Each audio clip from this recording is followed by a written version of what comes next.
Hi, thank you for tuning in. I want to answer a question that was asked of me about a month ago, and it took a while for me to really pray about this to see what this question really was, and I realized it was more of a two-part question than a one-part. So I'm going to do this video in two parts. This is the first part, and this part will answer the question, how do I honor my child? The second part's going to answer why do I still feel empty after I've honored my child, and I'll explain more of that in the second video. So this first question, there are many ways to honor your child. Thank God for social media and different things that allow us to see what is the best way for us to honor our children. And for us, as parents who have lost children, we want to preserve their memory, and it becomes so precious to us because they're not here. Other people expect us to move on, but we want to preserve them and let people know that they were here, that they matter, that we're still parents. Even though they're gone, we still feel connected to our children because they are our children. So one of the things that we do in our family to honor our Juliana is we release balloons on her birthday. We write letters to her and we release them. And for me, it kind of symbolizes Luke chapter 18 verse 15, when Jesus says, "Do not hinder the children from coming to me, for the kingdom of God belongs to such as these children."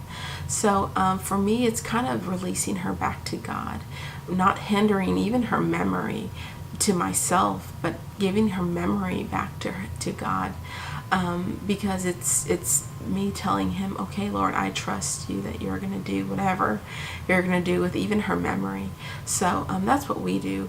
Now, I'm not legalistic about these ways to honor our children because whatever brings us comfort at that time, I think is okay. There's a lot of grace there. God's not a legalistic God. Jesus came to die on the cross so we can get rid of the traditions and legalism. And so I think there is a lot of grace in how we honor our children, as long as we don't obviously honor them above the Lord. So there's a lot of grace in a lot of these ways to honor our children. Another way you can honor your child, you can plant a tree or plant plants, something that you can do physically that might help you with that grieving process. You can donate to an organization. When Juliana first passed away, we had friends donate to March of Dimes, and it was really awesome that they valued her life enough to donate money to an organization that does a lot of research even on women who have stillborn children. So I thought that was just amazing to the point to where we put her in her little shadow box. You can do a little, I have like a little section in the house that belongs to her. I had a shelf made, and we have her shadow box and some things that people gave us in the earlier days, along with a picture of a sonogram. And I think these things are okay. It's not a shrine. It's just something that when we know that her memory's still here, her body, she's with Jesus, but her memory still lives in our house, and it's an open conversation in our house. We bought jewelry just to have something. I got this necklace, and it's just to have something, just reminding you of her, or your child. That's fine. You can talk about your child to honor them. I don't think there's anything wrong with this. Some people might feel uncomfortable. In the earlier years, I put it on Facebook, and some people responded to it, some people didn't, and it's okay because people don't know what to say or think. You don't even know what to say or think when those earlier months or even years. So it also allowed not only for me to heal, but also for people who didn't know what to say. People are scared to talk about children who have gone because they feel if we just don't talk about this, they'll be okay. But it's the reverse. It's not okay that you don't mention Juliana's name or whoever's name. So it allowed people to talk about her, and also about talking about their grief, because they grieve too. They grieve for that, that hope that you had when you were going to have that child.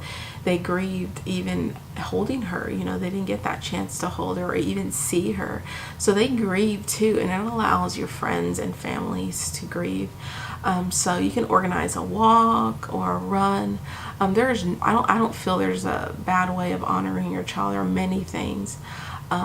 ways you can honor your child.